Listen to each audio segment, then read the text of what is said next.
Saudara-saudari sekalian yang terkasih dan dikasihi oleh Tuhan. Ada 3 kata penting yang kita temukan dalam sabda Tuhan hari ini, yaitu kesibukan, pelayanan, dan ketenaran. Mari kita maknai kata-kata tersebut dalam terang Injil Markus dalam 3 perpenungan berikut. Jadi sebelum nanti ketemu angka 3, berarti khotbah belum selesai. Yang pertama, kesibukan. Salah satu kata yang paling sering terdengar adalah sibuk. Karena sibuk, orang tidak bisa lagi ke gereja. Karena sibuk, orang tak pernah lagi untuk berdoa. Karena sibuk, orang tak pernah berkumpul lagi dengan keluarga. Karena sibuk, orang menganggap uang jadi segala-galanya sebagai solusi. Kata sibuk seperti obat penenang untuk segala jenis persoalan, sekaligus sebagai pembenaran diri. Apabila kata itu menjadi kata milik Anda, hari ini kita sedang dipermalukan dengan tindakan Yesus. Ternyata Yesuslah orang paling sibuk di antara orang yang paling sibuk sekalipun. Pagi-pagi buta sudah pergi ke tempat yang sunyi untuk berdoa. Ketika matahari sudah tiba, dia beribadah dan mengajar di bait Allah. Saat siang menjulang, dia berkeliling dari desa ke desa, dari kota ke kota untuk menyelamatkan banyak orang.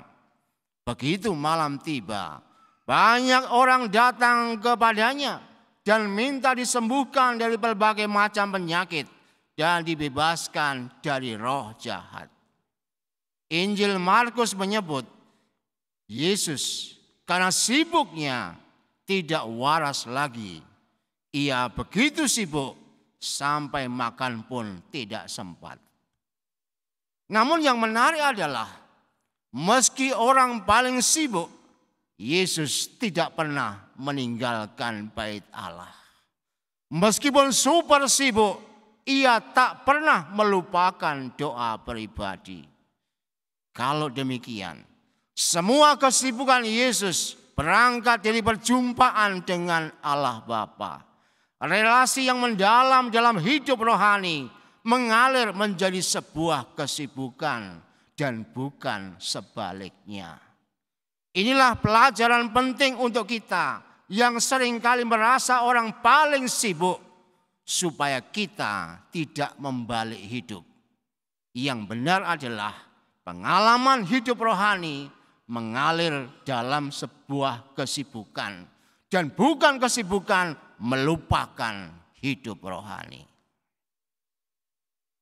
Yang kedua, pelayanan.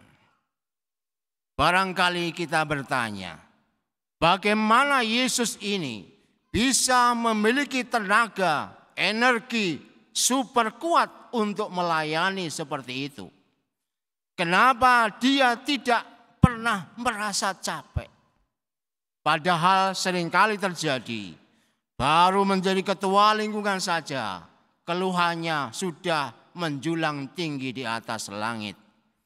Cari pengurus kelengkapan Dewan Paroki Pleno misalnya, terasa begitu sulit. Kelompok tertentu diminta untuk tugas jaga tiap misa, susahnya setengah mati. Atau kita mudah sakit hati apabila tidak mendapatkan apresiasi. Tidak berhenti di situ, romonya juga sama. Mintanya dilayani dan bukan melayani. Kalau demikian adanya, kita ini salah makan apa kok jadinya seperti ini? Mari kita sedikit melihat apa yang terjadi pada ibu mertua Petrus. Ia sakit demam. Kalau sekarang disebut kena COVID-19 varian baru. Begitu ia sembuh oleh tangan Yesus, ia segera melayani. Ia tidak mengambil nafas dulu. atau memulihkan kondisi dulu, atau istirahat dulu, tetapi begitu sembuh, ia langsung melayani. Pelajaran apa yang kita temukan dari sini? Pelayanan yang tidak merasa capek adalah pelayanan yang diakibatkan oleh sebuah rasa syukur pada Tuhan. Orang akan memberikan dirinya sepenuhnya, segala-galanya, total, tanpa mengenal capek, tanpa perlu apresiasi. Apabila dasarnya adalah ungkapan syukur kepada Tuhan. Hanya oleh rasa syukur atas rahmat Tuhan yang melimpah, maka pelayanan yang tulus akan terjadi. Tanpa berangkat di rasa syukur, pelayanan hanya sebatas formalitas. Dan seringkali terjadi orang-orang Katolik itu gampang sakit hati. Dan ketika sakit hati terjadi, dia pergi ke gereja lain yang dikira di sana bisa menambal luka hatinya.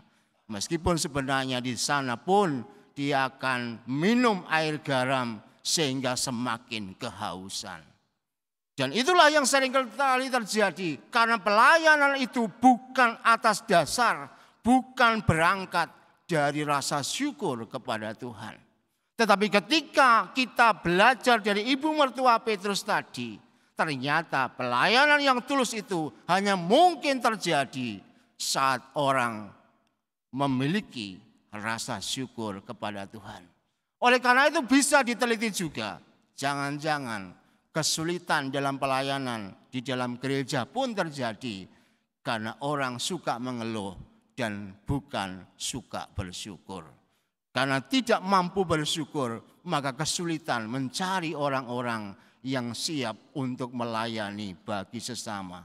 Atau karena tidak ada ungkapan syukur dalam hidupnya, maka di tengah keluarga pun seringkali terjadi ia tidak berguna untuk kepentingan sesama, tapi justru menggunakan dirinya supaya sesama itu menjadi kegunaan bagi kepentingannya pribadi.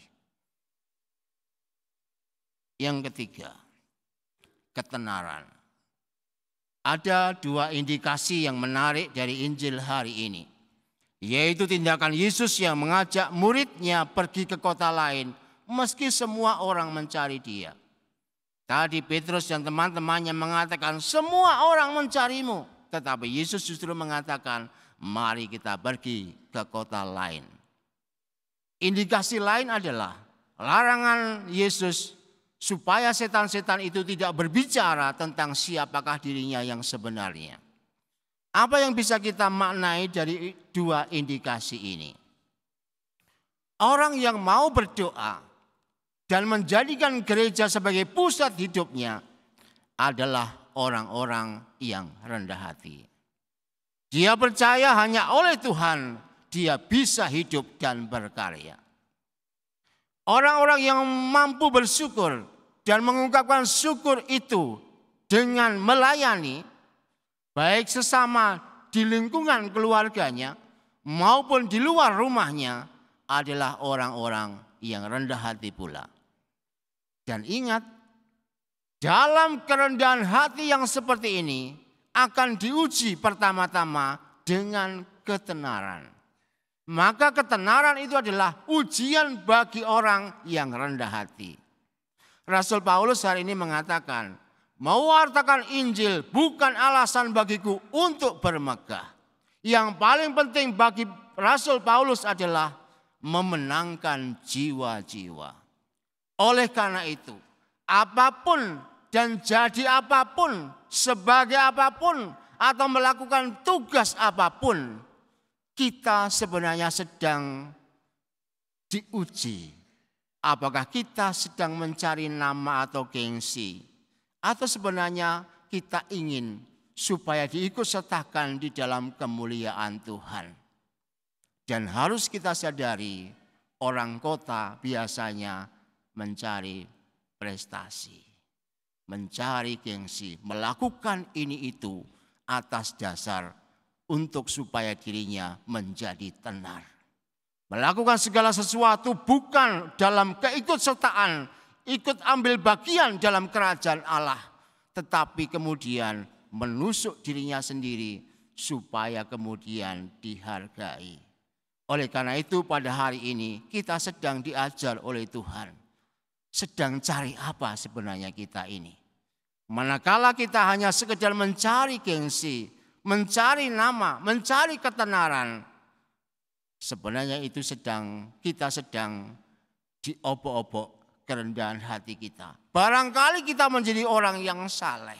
Barangkali kita ini menjadi orang yang sangat luar biasa dalam pelayanan. Barangkali pula kita ini menjadi orang yang sangat familiar dalam hidup sehingga gampang untuk memberikan sesuatu. Gampang untuk kolektor, gampang untuk diminta ini dan itu. Tetapi ketika semuanya itu berpulang pada sebuah ketenaran, hati-hati. Kita semua akan terjebak di situ. Dan akhirnya kemuliaan Tuhan yang harusnya menjadi nomor satu tidak bisa kita temukan. Oleh karena itu mari kita sadari akan semuanya itu. Sehingga entah itu kita di dalam kesibukan, entah itu kita dalam pelayanan, kita tidak sedang mencari ketenaran diri yang membuat kita gampang sakit hati. Semoga dengan sabda Tuhan hari ini kita menjadi orang-orang yang sedemikian rendah hati, yang mampu mengucapkan syukur kepada Tuhan karena merasa sungguh sangat tergantung pada Tuhan saja. Dan semuanya itu akan membuat kita semua bisa memberikan diri secara total demi keselamatan banyak orang. Tuhan memberkati.